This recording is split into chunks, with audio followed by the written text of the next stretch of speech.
میرا نام مفتی نثار الاسلام القاسمی ہے۔ میں دارالعلوم قاسمیہ بوٹشہ محلہ لال بازار میں تدریسی خدمات کے ساتھ ساتھ فتویٰ نویسی کی خدمت بھی انجام دیتا ہوں۔ اس کے ساتھ ساتھ جو لال بازار اڈے کی جامع مسجد ہے، مسجد رحمت، اس میں امامت اور خطابت کی فرائض بھی انجام دیتا ہوں۔ تمام مسلمان بلکہ تمام دنیا کے لوگ اس وقت جانتے ہیں کہ ہم ایک بڑی آزمائش میں، اللہ کی طرف سے ایک بڑی آزمائش میں مبتلا ہے۔ کووڈ-19 کی جو بیماری ہے جس نے اپنی لپیٹ میں پوری دنیا کو لے رکھا ہے، اس میں مسلمانوں کو بہت ساری ذمہ داریاں مسلمانوں پر عائد ہوتی ہیں، اور خصوصی یہ کہ ہمیں اس طریقے سے زندگی گزارنی چاہیے اور عبادات اور اعمال کرنے چاہیے کہ کوئی دوسرا ہماری وجہ سے متاثر نہیں ہونا چاہیے۔ اس سلسلے میں انتظامیہ نے، گورنمنٹ نے، حکومتوں نے جو ترتیب دے رکھی ہے ایک نظام کی، خاص طور پر سوشل ڈسٹنس کی اور میل جول کم رکھنے کی، ان کی پابندی ہر مسلمان پر خاص طور پر لازم ہے، کیونکہ یہ تمام بلائیں اور آزمائشیں یقیناً اللہ تبارک و تعالیٰ کی مشیت اور مرضی سے ہی آتی ہے، لیکن اس کے ساتھ ساتھ ہمیں حکم بھی دیا گیا ہے کہ احتیاطی تدابیر کو اختیار کیا جائے گا، اور احتیاطی تدابیر توکل کے خلاف نہیں۔ اس بیماری کو بہانہ بنا کر ہم روزے ترک کریں، نمازیں ترک کریں، قرآن کی تلاوت کرنا ترک کریں، یہ تو سراسر ناانصافی ہے، بلکہ ان مشکلات مصائب میں ہمیں زیادہ سے زیادہ اللہ تبارک و تعالیٰ کی طرف رجوع کرنے کی ضرورت ہے۔ حدیث پاک میں ہے، حضرت نبی کریم صلی اللہ علیہ وسلم جب بھی کوئی مصیبت یا مشکلات دیکھتے ہیں، ہوا تیز چلتی ہے، آندھی آ جاتی ہے، گٹا ٹوپ اندھیرا چھا جاتا، تو آپ صلی اللہ علیہ وسلم مسجد کی طرف بھاگتے ہیں، یعنی اللہ کی عبادت کی طرف بھاگتے ہیں، اللہ کی طرف رجوع کرتے ہیں۔ اس لیے ہم تمام مسلمانوں پر لازم اور ضروری ہے کہ 2-2.5 مہینے سے بلکہ 4 مہینے سے تقریباً ہم اس مصیبت میں گرے ہوئے ہیں۔ اب کب تک رہے گی؟ دعا تو یہی ہے کہ اللہ تبارک اس مصیبت سے تمام انسانوں کو نجات دے، تمام عالم کو نجات دے، لیکن ہمیں زیادہ سے زیادہ اللہ کی طرف رجوع کرنا چاہیے اور اپنے گناہوں کی معافی مانگنی چاہیے، اور اللہ تبارک و تعالیٰ کے سامنے گڑ گڑانا چاہیے، اور ہر اس چیز سے اجتناب کرنا چاہیے جس سے حکومت یا انسانوں کو آپس میں نقصان پہنچنے کا، تکلیف پہنچنے کا اور کسی مصیبت میں پڑنے کا اندیشہ ہو۔ اللہ تبارک ہم سب کو ان باتوں پر عمل کرنے کی توفیق دے۔ قال اللہ تبارک و تعالی فی کتابہ الکریم والفرقان المجید، اعوذ باللہ من الشیطان الرجیم، بسم اللہ الرحمن الرحیم، یا ایہا الذین آمنوا کتب علیکم الصیام کما کتب علی الذین من قبلکم لعلکم تتقون، وقال النبی صلی اللہ علیہ وسلم الصیام جنۃ او کما قال علیہ الصلاۃ والسلام۔ صدق اللہ العظیم۔ اللہم صلی علی سیدنا محمد وعلی آل سیدنا محمد واصحاب سیدنا محمد وبارک وسلم علیہم۔ معزز سامعین و ناظرین کرام، السلام علیکم ورحمۃ اللہ وبرکاتہ۔ آج ماہ شعبان کی 29ویں تاریخ ہے۔ آنے والا مہینہ اسلامی کیلنڈر کے اعتبار سے ایک عظیم اور متعدد عبادتوں پر مشتمل مہینہ ہے، جس کو ہم رمضان المبارک کے نام سے یاد کرتے ہیں۔ رمضان المبارک اسلامی کیلنڈر میں 9واں مہینہ آتا ہے، جس میں اللہ تبارک و تعالیٰ نے تمام مومن بندوں پر ایک خاص قسم کی عبادت فرض کی ہے، جس کو روزہ کہا جاتا ہے۔ قرآن پاک میں اللہ تبارک و تعالیٰ تمام مومنین کو خطاب کرتے ہوئے فرماتے ہیں، یا ایھا الذین آمنوا کتب علیکم الصیام، اے ایمان والو تم پر روزہ فرض کیا گیا ہے، کما کتب علی الذین من قبلکم، اسی طرح جس طرح ان لوگوں پر روزے فرض کیے گئے جو تم سے پہلے تھے۔ یعنی اللہ تبارک و تعالیٰ نے جتنے بھی انبیاء کرام علیہ الصلاۃ والسلام کو مبعوث کیا ہے، ان پر اور ان کی تمام امتیوں پر اللہ تبارک و تعالیٰ نے اپنے اپنے زمانے میں روزے فرض کیے ہیں۔ اسی طرح امت محمد علی صاحب الصلاۃ والتسلیم پر بھی رمضان المبارک کے روزے اللہ تبارک نے فرض کیے ہیں، اور اس کا نتیجہ کیا ہوگا؟ اور اس کا فائدہ کیا ہوگا؟ اللہ تبارک تعالیٰ خود فرماتے ہیں لعلکم تتقون، تاکہ تم متقی بنو، تاکہ تم پرہیزگار بنو۔ متقی اور پرہیزگار کس کو کہتے ہیں؟ حضرت عمر رضی اللہ تعالیٰ عنہ نے حضرت ابی بن کعب رضی اللہ تعالیٰ عنہ سے ایک روایت میں آیا ہے، اور دوسری روایت میں حضرت کعب احبار رحمۃ اللہ علیہ سے پوچھا کہ تقوی کس چیز کا نام ہے؟ حضرت ابی بن کعب رضی اللہ تعالیٰ عنہ نے فرمایا حضرت عمر فاروق رضی اللہ تعالیٰ عنہ سے کہ آپ کا گزر کبھی ایسی وادی سے ہوا جو جھاڑیوں اور کانٹوں سے بھری ہوئی ہو؟ تو حضرت عمر فاروق نے واپس فرمایا جی ہاں۔ حضرت کعب رضی اللہ تعالیٰ نے عرض کیا تو آپ کس طرح وہاں چلے؟ انہوں نے واپس جواب دے دیا ہے کہ اپنے دامن کو، اپنے کپڑوں کو سمیٹ کر چلا تاکہ کہیں کوئی کانٹا، کوئی جھاڑی چبھ نہ جائے، کپڑے اس میں پھنس نہ جائے۔ تو حضرت کعب احبار یا حضرت ابی بن کعب رضی اللہ تعالیٰ عنہ انہوں نے فرمایا تقوی بھی اسی چیز کا نام ہے کہ یہ پوری دنیا جو ہے یہ مختلف طرح کے معاصی اور گناہوں سے بھری ہوئی ہے۔ اس دنیا میں ایک انسان اس طرح چلے کہ اس کا دامن گناہوں سے آلودہ نہ ہو جائے، ایک انسان گناہوں میں گرفتار نہ ہو جائے، اس طرح چلنا یہی تقوی ہے۔ اور یہ تقوی ایک انسان کو اللہ تبارک و تعالیٰ کی عبادت اور اللہ تعالیٰ کی بندگی کرنے سے ہی حاصل ہوتی ہے، اور ان میں سے خاص طور پر روزوں کا دخل ہے کہ روزے کی وجہ سے ایک انسان کو یہ مقصد بطریق اکمل، بطریق اتم حاصل ہو جاتا ہے۔ حدیث پاک میں حضرت نبی کریم صلی اللہ علیہ وسلم نے روزوں کو اسلام کا ایک بنیادی اور اہم ترین رکن قرار دیا ہے۔ حضرت ابن عمر رضی اللہ تعالیٰ عنہ کی روایت ہے کہ اللہ کے نبی صلی اللہ علیہ وسلم نے فرمایا ہے کہ اسلام کی بنیاد 5 چیزوں پر ہے۔ نمبر 1، اللہ اور اللہ کے رسول صلی اللہ علیہ وسلم کی گواہی دے دینا، اللہ تعالیٰ کی وحدانیت کی گواہی دے دینا اور رسول اللہ علیہ وسلم کی رسالت کی گواہی دے دینا، نماز قائم کرنا، زکوٰۃ دے دینا، حج بیت اللہ کرنا اور رمضان کے مہینے کے روزے رکھنا۔ تو گویا کہ رمضان کا جو روزہ ہے یہ اسلام کے اور ایمان کے بنیادی ارکان میں سے ایک اہم ترین رکن ہے اور اہم ترین فرض ہے جس کی چھوڑنے کی کسی بھی صورت میں گنجائش نہیں ہے۔ جب ایک انسان جب رمضان کا مہینہ آتا ہے جو کل آنے والا ہے، داخل ہونے والا ہے، سے پہلے آج 29 شعبان ہے جو میں نے پہلے عرض کیا ہے، حدیث پاک میں نبی کریم صلی اللہ علیہ وسلم نے تاکید کی ہے کہ رمضان المبارک کا چاند کے دیکھنے کا اہتمام کیا جائے گا۔ صوموا لرؤیتہ وافطروا لرؤیتہ، چاند دیکھ کر ہی روزہ رکھا کرو اور چاند دیکھ کر ہی عید منایا کرو۔ لہٰذا تمام مسلمانوں سے گزارش ہے کہ آج وہ کم سے کم چاند دیکھنے کا اہتمام کریں کیونکہ یہ فرض کفایہ ہے۔ تو بہرحال جب رمضان المبارک کا مہینہ داخل ہوتا ہے تو اللہ تبارک و تعالیٰ تمام خیر کے اسباب کو مہیا کر دیتے ہیں، اور جو اسباب شر ہیں ان کو مسدود کیا جاتا ہے، ان کو بند کیا جاتا ہے۔ حدیث پاک میں حضرت نبی کریم صلی اللہ علیہ وسلم نے ارشاد فرمایا ہے اذا جاء رمضان، جب رمضان المبارک کا مہینہ داخل ہوتا ہے، فتحت ابواب الجنہ، جنت کے دروازے کھول دیے جاتے ہیں۔ یعنی خیر، جنت اللہ تبارک و تعالیٰ کی صفت رحمت کا ایک اعلیٰ ترین مظہر ہے، اس کے دروازے کھول دیے جاتے ہیں۔ مطلب یہ کہ تمام خیر کے اسباب بروئے کار لائے جاتے ہیں۔ وغلقت ابواب النار، اور جہنم کے دروازے بند کیے جاتے ہیں۔ یعنی جتنے بھی شر پسند افراد ہیں یا شر کے جو اسباب ہیں ان کو بند کیا جاتا ہے، تاکہ ایک انسان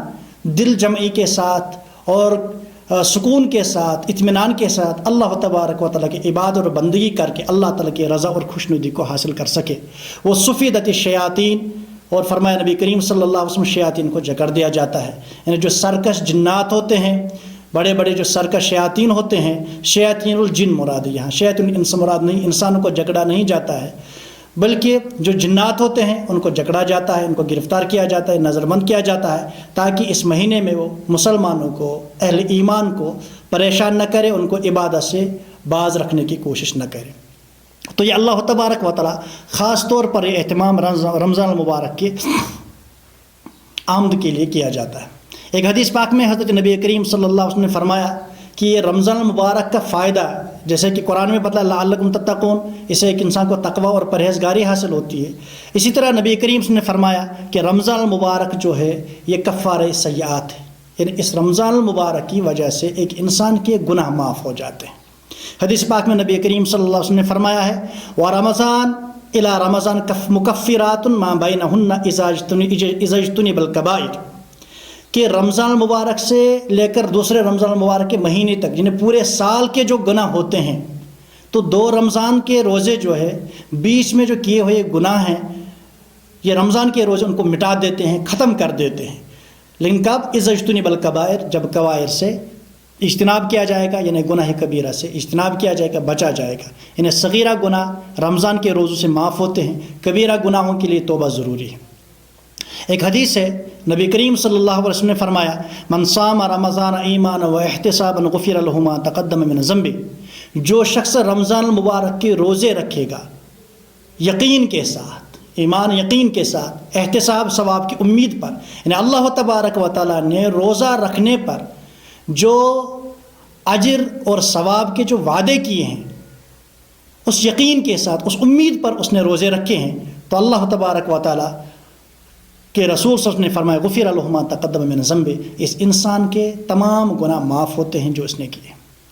یہ ہے اس روزوں کا فائدہ، جب ایک انسان اپنی نیت کو خالص کرے گا، اپنی نیت درست کرے گا اور اللہ کے لیے روزہ رکھے گا، کیونکہ تمام اعمال کا دار و مدار نیتوں پر ہے۔ حضرت نبی کریم صلی اللہ علیہ وسلم نے فرمایا انما الاعمال بالنیات، تمام اعمال کا دار و مدار نیت پر ہے۔ لہذا جب روزہ رکھا جائے گا، رمضان مبارک کا یا نفل روزہ، کوئی بھی روزہ رکھا جائے گا، اس میں نیت یہ ہونی چاہیے یہ صرف اللہ کے لیے میں یہ روزہ رکھتا ہوں، کسی کو دکھانے کے لیے نہیں، کیونکہ جو دکھانے کے لیے کوئی بھی نیک عمل کرتا ہے اس میں ریا داخل ہوگا، اور ریا شرک ہے۔ اللہ تبارک تعالیٰ اس عمل کو کسی بھی طور پر قبول نہیں کرتے ہیں جو ایک انسان غیر کو دکھانے کے لیے، غیر اللہ کو دکھانے کے لیے کرتا ہے۔ حضرت نبی کریم صلی اللہ علیہ وسلم نے فرمایا ہے کہ الصیام جنۃ، روزہ جو ہے یہ ڈھال ہے۔ جیسے ایک سپاہی میدان کارزار میں، میدان جنگ میں لڑنے کے لیے جاتا ہے، وہ اپنے دفاع کا اور اپنی حفاظت کا سامان خود کرتا ہے، سر پر ٹوپی رکھتا ہے، لوہے کی ٹوپی جس کو خود کہا جاتا ہے، اسی طریقے سے لوہے کے وہ کرتے پہنتا ہے تاکہ تلوار کا، تیر کا یا گولی کا اثر اس پر نہ ہو جائے، اپنا دفاع کرتا ہے۔ اسی طریقے سے ایک انسان جو اس دنیا میں، یہ سمجھو کہ ایک میدان کارزار ہے، اس میں 2 طرح کے دشمن ایک انسان کے ساتھ لگے ہوئے ہیں، ایک ہے نفس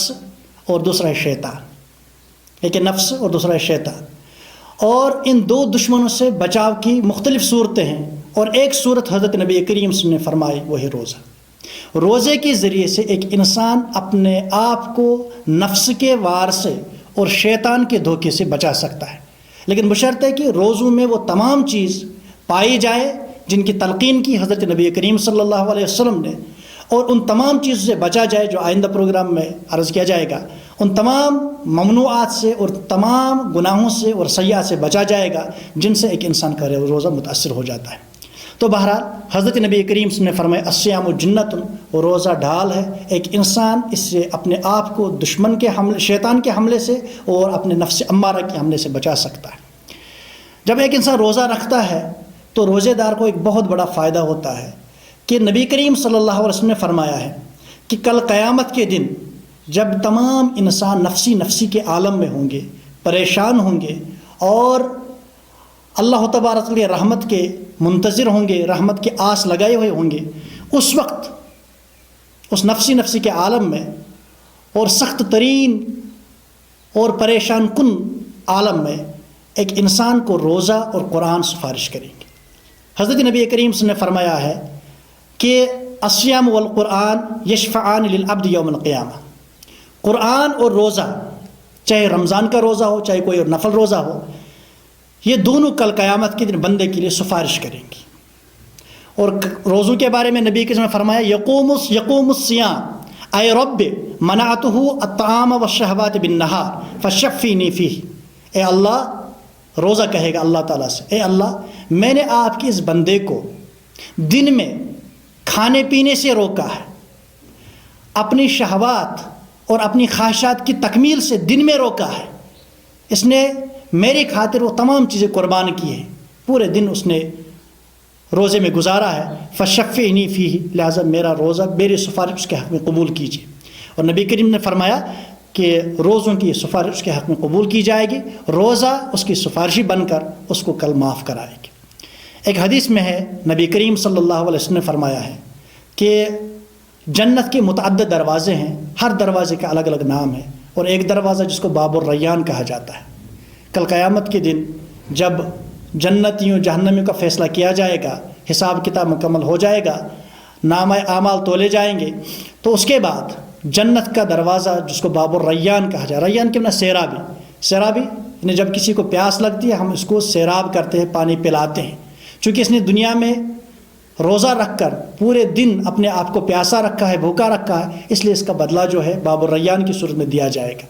فرمایا نبی کریم صلی اللہ علیہ وسلم نے یہ باب الریان کھول دیا جائے گا اور ندا کی جائے گی، دنیا میں جو کثرت کے ساتھ روزہ رکھا کرتے تھے، رمضان کے روزے تو ہر ایک انسان رکھتا ہے، لیکن اس کے علاوہ جو نوافل کی پابندی کرتا ہے، شوال کے روزے رکھتا ہے، ہر مہینے کے 3 دن کے روزے رکھتا ہے، تو ان جیسے لوگوں کے لیے باب الریان کی طرف سے اعلان ہوگا کہ جو روزوں کی پابندی کرتے ہیں، کثرت کے ساتھ روزہ رکھا کرتے ہیں، ان کو ندا دی جائے گی، ان کو پکارا جائے گا اور ان کو باب الریان سے داخل کیا جائے گا۔ اس کے بعد وہ دروازہ بند کیا جائے گا، کسی اور انسان کو جنت میں باب الریان سے داخلے کی اجازت نہیں ہوگی۔ اور ایک حدیث میں نبی کریم صلی اللہ علیہ وسلم نے روزے دار کی فضیلت کے بارے میں فرمایا، کل عمل ابن آدم لہو الا الصیام، ابن آدم کا ہر عمل اسی کے لیے، یعنی اس کا فائدہ ڈائریکٹ اس کو پہنچتا ہے مگر روزہ۔ روزے کے بارے میں اللہ تعالیٰ فرماتا فَإِنَّهُ لِي، وہ روزہ وہ خالص میرے لیے رکھتا ہے، وَأَنَا أَجْزِي بِهِ، اور میں ہی اس کا بدلہ دوں گا۔ تمام اعمال کا بدلہ دینے کی ذمہ داری اللہ تبارک نے فرشتوں کو رکھی ہے۔ کوئی نماز پڑھتا ہے تو فرشتے نماز کا ثواب لکھ دیتے ہیں، کوئی زکوٰۃ دیتا ہے، کوئی حج کرتا ہے تو ان کے ثواب لکھنے کی ذمہ داری فرشتوں کو ہے، لیکن روزے کا کتنا اجر لکھا جائے گا اس کی فرشتوں کو بھی پتہ نہیں ہے۔ حدیث پاک میں نبی صلی اللہ علیہ وسلم فرمایا کہ اللہ تعالیٰ فرماتے ہیں، یعنی حدیث قدسی ہے، وَأَنَا أَجْزِي بِهِ، میں روزوں کا خود ہی بدلہ دوں گا۔ اب وہ روزہ وہ بدلہ کیا ہوگا؟ حدیث پاک میں نبی کریم نے فرمایا روزے دار کو 2 خوشیاں حاصل ہوتی ہیں۔ ایک تو ہر دن جب شام کے وقت وہ افطار کرتا ہے تو اس کو خوشی ہوتی ہے، اب کھائے گا، پیے گا اور اپنے تقاضے پورے کرے گا۔ اور دوسرا جب کل قیامت کے دن اللہ تبارک و تعالی روزوں کا ثواب اور روزوں کا بدلہ ڈکلیئر کرے گا، وہ ثواب اور بدلہ دیکھ کر انسان اتنا خوش ہوگا، اتنی خوشی اس کو کبھی اپنی زندگی میں نہیں ہوئی ہوگی۔ پھر فرمایا اللہ تبارک و تعالیٰ نے، اللہ کے رسول صلی اللہ علیہ وسلم نے، والذی نفس محمد بیدہ لخلوف فم الصائم اطیب عند اللہ یوم القیامہ من ریح المسک، قسم اس ذات کی جس کے دست قدرت میں محمد صلی اللہ علیہ وسلم کی جان ہے، روزے دار کی منہ کی بو، جو پھاکا رہنے کی وجہ سے منہ میں تھوڑی سی وہ بو پیدا ہوتی ہے، اسمیل پیدا ہوتی ہے، تو فرمایا نبی کریم صلی اللہ علیہ وسلم نے وہ قیامت کے دن اللہ تبارک و تعالیٰ کو مشک عنبر سے بھی زیادہ پسندیدہ اور محبوب ہوگی۔ یہ متعلقات صائم ہیں، یعنی روزہ دار کی جو متعلق چیزیں، خود روزے دار اللہ تعالیٰ کو کتنا پسند ہوگا اس کا اندازہ آپ ان قرآن کی آیات اور احادیث مبارکہ سے لگا سکتے ہیں۔ اللہ تبارک تعالیٰ آپ سب کو اور مجھ کو بھی اس رمضان مبارک کی قدر کرنے کی توفیق دے اور اس کے حقوق اور اس میں عبادتیں زیادہ سے زیادہ کرنے کی توفیق دے، اللہ تبارک راضی کرنے کی توفیق دے۔ سبحان ربک رب العزت عما یصفون والسلام علی المرسلین والحمد للہ رب العالمین۔